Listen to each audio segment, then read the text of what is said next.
Yeah. Hi, everybody. Welcome to our afternoon session. Let's stand over here. Take Kyrah's light. We have a wonderful afternoon planned. We're going to start off in here with a presentation from Dr. Kyrah Malika Daniels, who is Assistant Professor of African American Studies at Emory University. And then we're going to move into the galleries to finish our presentations. I also have to announce that Professor Daniels will be joining us June 30th at 12:30 p.m. in person for a gallery walkthrough. So please do plan on attending, but in the meantime, we're bending time and space to present a 2D hologram of Professor Daniels. So without further ado. Thank you all so much. Honneur. Respect. Hi, Boo-Boo. Thank you. First, I have to extend my deep appreciation to Kathy Smith and Jerry Philogène for the invitation to participate, especially virtually. I had another event happening today, but very importantly, it's my first Mother's Day. So I wanted to be home with family, but I'm so grateful for the opportunity to present virtually and join you all in conversation in this fashion. I am also joining you from Atlanta, Georgia, which I would like to acknowledge is unceded territory of Muskogee Creek and Cherokee peoples. And we honor First Nations peoples as continual stewards of the land. And I will begin my presentation with some visual images that I want to make sure you all can see before I begin chatting away. So can I hear if you all can see my screen? Yay! Okay, wonderful, thank you. So my presentation is entitled An Assembly of Spirits, Divine Multiplicity in Haitian Vodou's 21 Nation. So the first thing that I would like to say before entering into a discussion of a few of these magnificent works by Myrlande is how impressed I am with the work that you all have done to put together this retrospective. It is no small feat. I'm sure that my colleagues have been echoing accolade all day and all morning, but I would like to reiterate how appreciative I am for the opportunity to chime in as a chorus of voices about the first Haitian woman artist experiencing a retrospective in the United States. I am very aware that there are so many politics at play here with regards to why there hasn't been one before, but it's very fitting that Myrlande is the first. I'm going to start by discussing a few pieces of Haitian earthquake art. I don't think that it is helpful to us to review or to rehash images of carnage. But I did want to acknowledge the devastation of the earthquake from 2010, as well as our most recent earthquake in 2021. And I think that artists were some of the first responders along with healthcare workers. And I say that because artists are often first responders in times of crisis. And this is a portrait of a manifestation of Guédé in the cimetière, in the cemetery, who has manifested and who has come to bid his worshipers hello and goodbye, right? So those who have transitioned, he's welcoming them into the cemetery, into the city of the dead, and those who remain on the side of the mortal realm who didn't have a chance, many of whom didn't have a chance to honor their loved ones or to bury them and to say that final goodbye. So a number of different fantastic representations of the earthquake stand with us. This is a piece by Woody Azor in the Edgessen collection. What I think is really fascinating about this piece is that you see a representation of the cathedral. So you see a representation of a cardinal or of a bishop who's present here. So from very early on, there are these representations of the earthquake that portray religious centers at the forefront of devastation. This is a piece that I'm sure many of you are familiar with, and Dr. Kathy Smith had kindly invited me to have a conversation with her about séisme, the earthquake piece created by Evelyne Alcide, and there are so many different ways in which you see resonances in these representations of graveyards, of pieces of debris on the earthen floor, of houses crumbled. And then you have Myrlande Constant's work. And there are so many things to be said about this work, and I know that several of my colleagues are going to be speaking about, and some of you have already spoken about this piece, so I won't stay here for a very long time, but I did want to touch on a few elements and components that I feel like religious studies lens has a great deal to offer us in our interpretation. So one is this sash.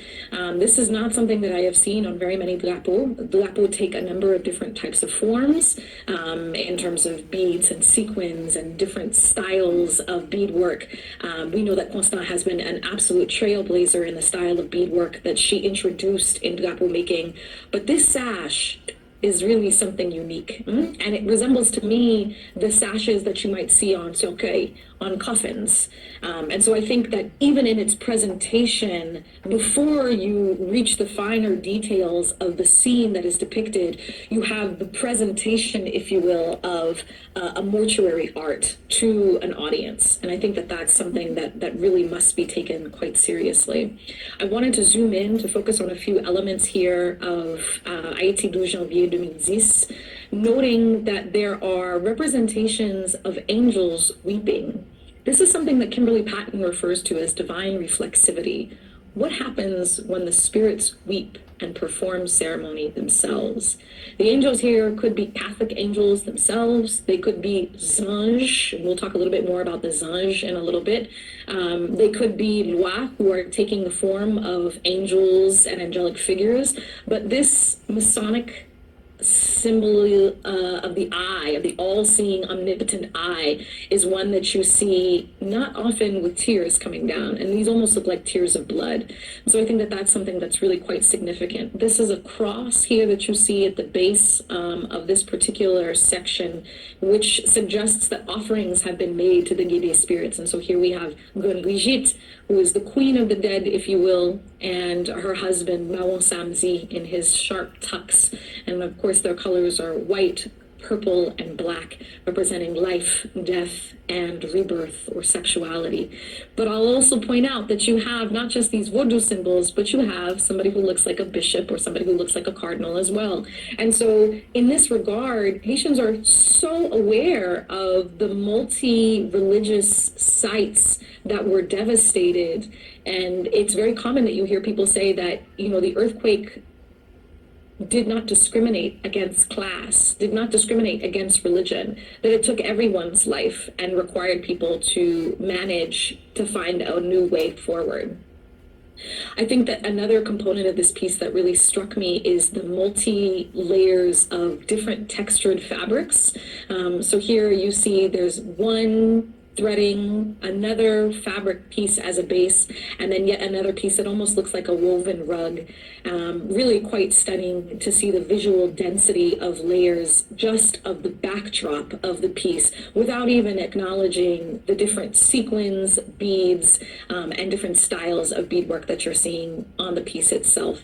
I'll mention here that the borders of this work are all guédé skulls on the side, suggesting, of course, that this is a carnage, a portrait of carnage, if you will, but that rebirth is still in the frame. And then I want to call attention to this work text within it. They look like tablets. They look actually like a sacred text, or like, you know, the 10 Commandments, if you will. And it took me a while to find this in the piece as I was, you know, gazing over it. But it's really quite profound. And for those of you who are looking with us, you might be able to make it out. But I've also written it down here. So, garde la peine. Nous pas qu'à contrôler combien milliers de cadavres communs qui disparaissent. Mouvement séisme mardi 12 janvier 2010 à 4h53. Ça, c'était un gros moment terrible pour l'homme. Look at the misery. We can't even count the thousands, hundreds of thousands of cadavers, of bodies of the dead that disappeared. This earthquake of January 12th, 2010 at 4:53. This was a terrible moment for humanity.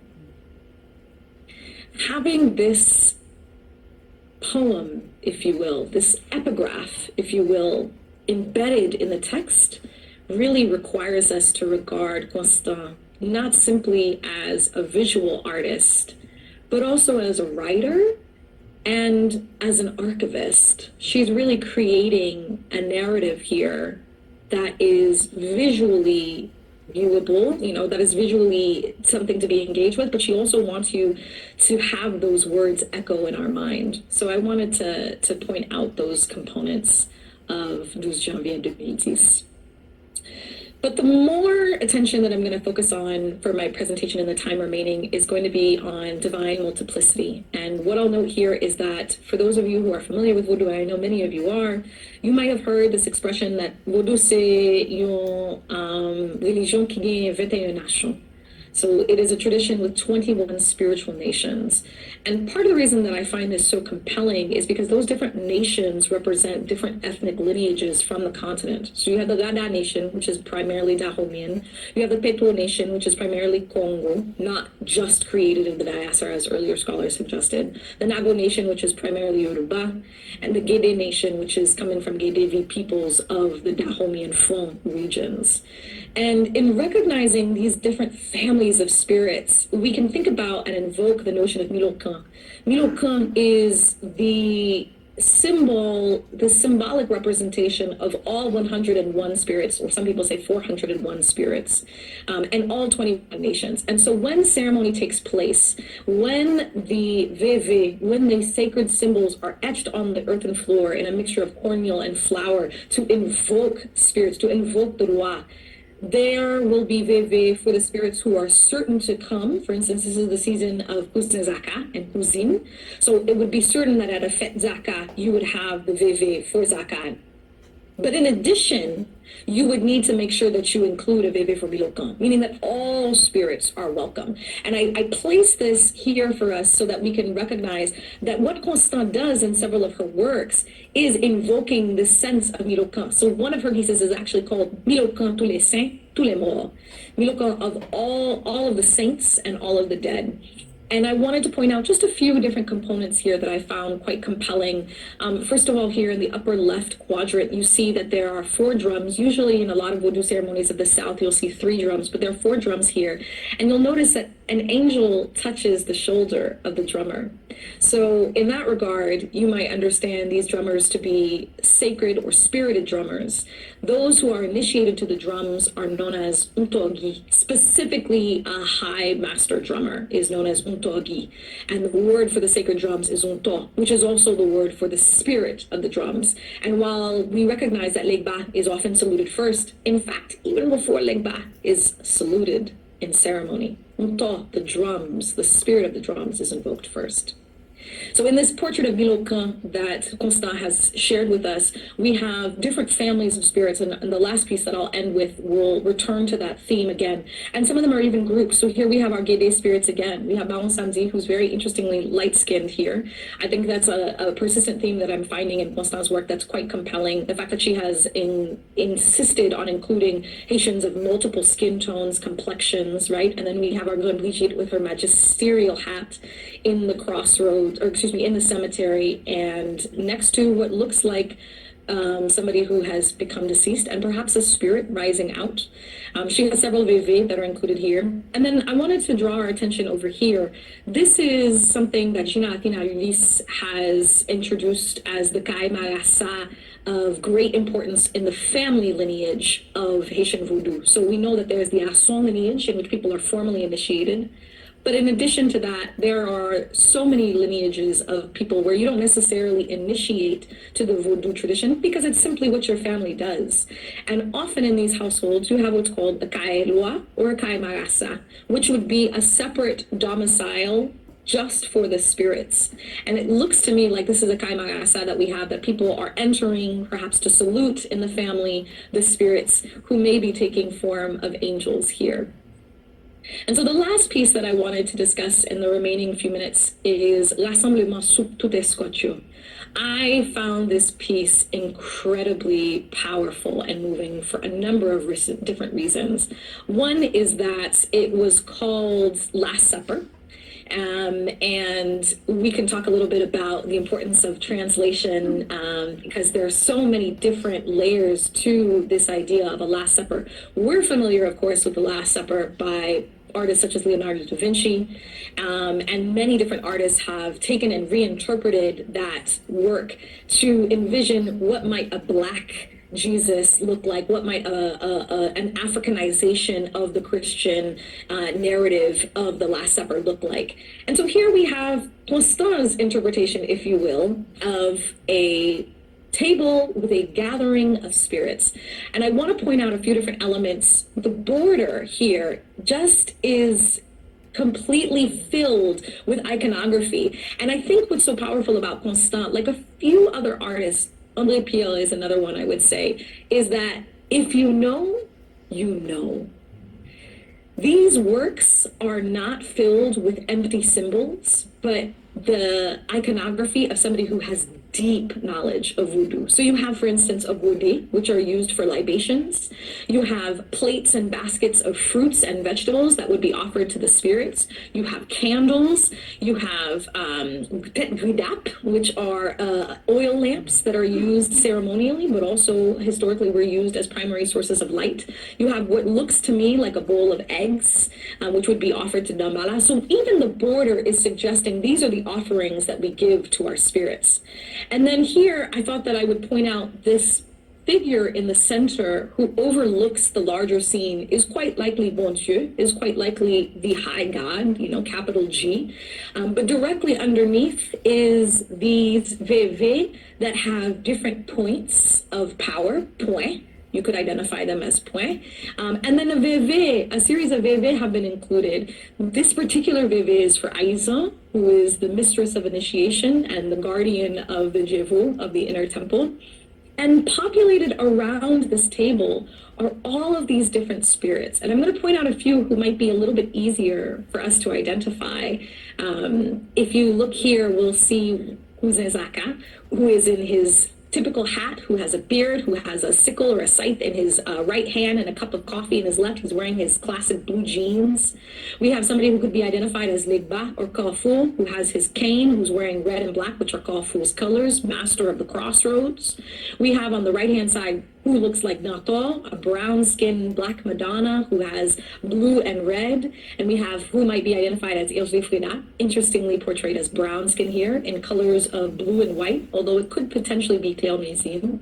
But there are other spirits here that I think she is including, who again require us to do some deeper searching for who are these figures of the 21 nations, who are all of these 101 spirits. So I would suggest that this figure here could potentially be an Uto manifestation, the sacred drum embodied next to the drum. I might suggest that this particular figure in her multicolored headscarf, her mouchoir, and also her dress could be Reine Congo, who is the queen of Congo, who comes dancing with multicolored scars, and in some ways is a reincarnation of Oya, the spirit of multicolored skirts. And then you have these women over here who are in the water, possibly in the sea. We see some cowrie shells here.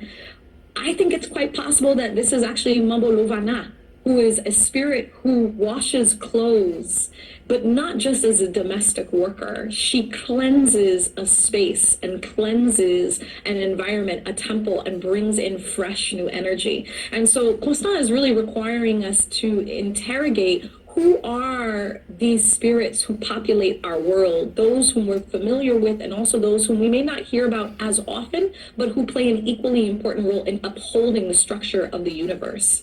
And I'll note here, Rassemblement Soup Tout Esquatio is the title. That truly translates to a gathering of soup, a gathering of all the escort of spirits. And here we have to recall Ulysses' invocation of a rassemblage, a bringing together of things, ideas, spirits, right? And in that regard, I would say that in some ways, it's not the Last Supper, but rather a continual gathering of the spirits, because the spirits get together to provide guidance, to provide counsel, to offer assistance and support to their many children in need. And I would say that ultimately this is what Constant is underscoring in so many of her works. The divine multiplicity is where you can find strength in the pantheon of 101 or 401 spirits. And with that, I will close. Thank you so much for the opportunity to share, and I look forward to hearing my colleagues.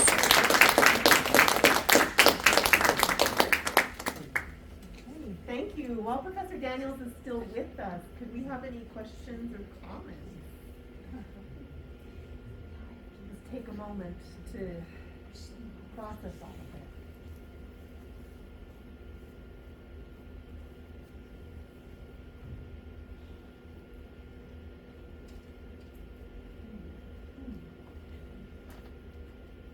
Well, let me just say that, can you hear me? Yeah. I'm so glad that you actually reoriented us towards, away from the Last Supper. I don't, I think that, I don't have a whole lot of words that are stringing together to make sense right now, but what I can offer is just thinking about the continuous saga that is Haiti in the moment, right? And the need for us to keep invoking and engaging and continuing. So the title of the presentation and then that reorientation, you asked us to pivot, right? We can still engage with her art historically, right? And thinking about the work, but she's showing us something else. She's asking us to actually think about things in a way that is also very particular to our own social and economic political conditions. So thank you very much for that. Can I actually, a follow-up comment about the Last Supper title? I think that was something that was put on her work later and not something that she titled it. No, I didn't. No, I know that you're not saying that, but like, if we're thinking art historically about her work, I know that for Jerry and I, something that was really important is to go back to what she has put on the works themselves, because people have often retitled her work. And amazing, so, even when you write it on the piece, yes. people, no, let's give it another Right. name. Like, because it takes some work to sort of figure out what she has stitched onto the panel, and so I think that this was actually one of those instances where someone called it Last Supper, but what she has stitched on there is Rassemblement Super Tout Esquire. So I think we can kind of throw out the Last Supper. If we want to.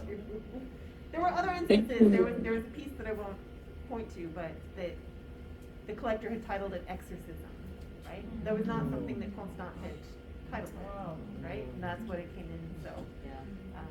You have to I really ask, appreciate that context. Thank you so much. And it actually reminds me, I was working on an exhibition and there were several pieces that were done by Mylou Jones, who's an African-American artist. Some of you might be familiar with her, who went to Haiti, who was very impressed with the work that she encountered in ceremony in terms of the sacred arts in particular. And so she crafted a piece with some Veve for Wu and Veve for Nambala, and she called it Vodou 2. And in its accession, it was misspelled. And I was like, this is the violence of institutions, right? Because she had done her homework and she had spelled Vodou right. But somebody saw what they saw and still were certain that it must have been a misspelling and that what she really meant to write was voodoo, right? And so I think that this context that you all are providing, Kathy and Jerry, is so helpful, and that, Gina, that you're also explaining, it's important to disrupt the archive, right? Is like trusting the artists, right? And she's providing those texts in the actual work. So that should be our point of departure, right? And even if there's a conversation about, whether she changed or whether it was, added on, but trusting that the artist has included in their work some of the answers to the questions that we have. Right, I mean, we've said it before that, I think she's become so much more powerful about asserting the narrative of the piece, right? Here is the title, this is guiding your understanding. And so, yeah, I'm grateful that you actually led with the title of her work. Thank you. I like how she broke down all the deities, like how the 21 nations. I haven't seen somebody just break it down, heard it, but how she in context, all the four corners, I definitely want to see this again, just because I think it was a lot of information that, I think even for the Haitian diaspora and people, and just the religious context, when you think of that, I think that's really important to see the angels, maybe. I think when you go to mass and you see certain things and where you get your lighting from, that comes from church or that old art, right? So when you see that, you see how she's doing that now in a contemporary sense. Thank you for mentioning that. And that actually reminds me, I'm so glad in particular you mentioned angels. That was one more thing that I wanted to add, particularly in her, works, Mirocan and 12 Janvier. She includes a lot of angels.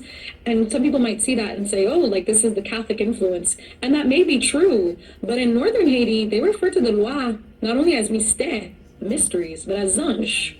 Right? That's just another word to refer to the spirits. And so even there, the iconography of divine entities as having wings and looking very angelic could be an influence from, yes, the European iconography, but it can still be a representation of the mysteries, whether they are anges or whether they are lois, known by different names.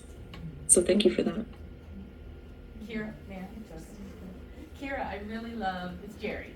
I really love the way that you showed us Woody Azol's work and Evelyn Alcide's work, and then Constance's work. And not that we never ever compare artists, but as I was looking at it, I saw this as if Woody and Evelyn's work were abstracts, right? They were abstracts in terms of the ways in which the works were kind of laid out. And Myrlande, where it's more of a maximalist, where it's very detailed, very specific. You have all these amazing, amazing different sections. So I thought that was just a visual. It was really wonderful the way you just did that. Just a visual, because you can see with Woody there, the patches are more spread out, so they become thicker and wider, as opposed to Myrlande, they're more detailed and more specific. So it just reminded me of something she had mentioned to us, Catherine, when after the earthquake happened, it took her a bit to think about what had happened before she started to create this piece. Whereas some of the other artists that we showed, like a couple of months later, they produced. So it just shows you the different ways in which, and not one is better than the other, I'm not suggesting that, but different ways in which artists engage with work. She mentioned that she had to sit with it, right? She had to sit with it for what, a year and a day? A year and a day. With the whole what had happened before she can actually visualize it. And some artists in different ways just kind of produced like a week later, a month later. But you also see the differences in that production, the different differences in that artistic production, where one is more of a kind of, let me cover the entire canvas and make the canvas very detailed, as opposed to let me give you a broad stroke. Well, the year and a day, isn't that also what the time we spend and wait after someone's passed? Before they actually Before they go underwater. Exactly. Yeah. Exactly. Yeah. So I thought that was good the way you kind of, for me, that's what I saw when I saw those other pieces. Thank you so much for mentioning that, Jay, and yes, also for pointing out this component of the 1 year and the 1 day has great spiritual significance. That's when traditionally Vodouisans would perform the Retire Monadlo or Wete Monadlo to recall the dead from underneath the sea, from Afringine, and bring them into Govi, bring them into ceremony, and bring them home, bring them home to the temple. I'm so grateful that you pointed out, that of course we don't compare artists for the sake of saying one is better, but the works that they produced are quite different. And I think you're exactly right to say that Constance is clearly a maximalist, and in several different ways, right? Because it's not just about the size of the work, but the visual density of Constance's work, particularly in 12 Janvier, I think really is in a form of attesting the chaos, right? It's really such a work to behold, because every square inch packs so much intensity inside of it in terms of its visual reach, and the iconic representations are so layered. It's not it's not random. One might see it and think, oh, it's just a hodgepodge. No, it's not random. Everything is clearly there for a reason, but it will take time to sift through in the same way that it took time to clear the rubble, right? And I know somebody, a dear artist friend of ours who many of you are familiar with, Bonal, who said that he had sketched portraits of the earthquake for a decade, and it wasn't until the second earthquake, 7.1 magnitude in 2021, that he was like, it's time for me to render this. And so people, that's also, not only about resources, we could talk about that from an economic standpoint, but how people heal and process their own trauma while rendering it in a visual mode for others to engage with, I think is also part of the conversation.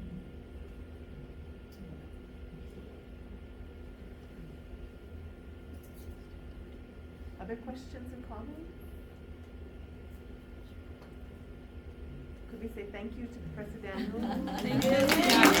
Thank you all so much. Merci beaucoup. So I'm going to turn off my video so I can focus my listening. Thank you all so much. Thank you.